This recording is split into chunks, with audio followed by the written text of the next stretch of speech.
Hello, good morning everyone.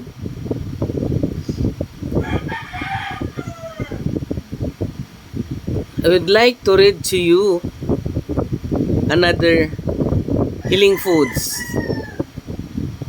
This is avocado. Avocado fruit.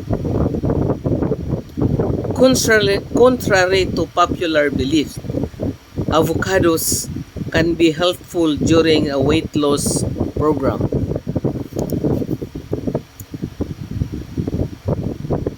Shined by dieters because of their high calorie count.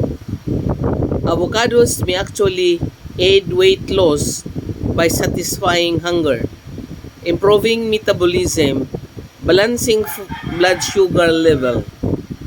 Full of health-giving nutrients, they are an excellent source of vitamin E and healthy monounsaturated fats, which help to nourish the skin and protect against stroke and cardiovascular disease.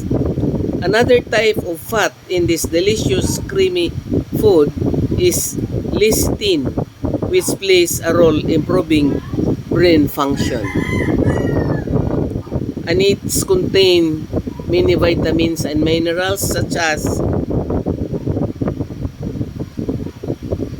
vitamins B1, B2, B3, B5, B6, vitamin C, vitamin E, vitamin K, beta-carotene, biotin, folate, calcium, copper, iodine, iron, manganese, magnesium, phosphorus, potassium, zinc, fiber, non-saturated fats, and lecithin. Avocado can be used also as a healthy spread in place of butter or margarine. That's the wonder of avocado fruits.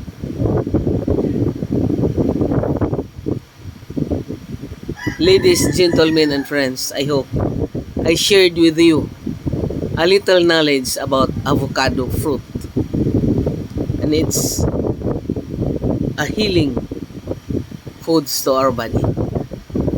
Thank you. Have a great day. I hope you enjoy my video. So simple but full of knowledge and wisdom. Thank you.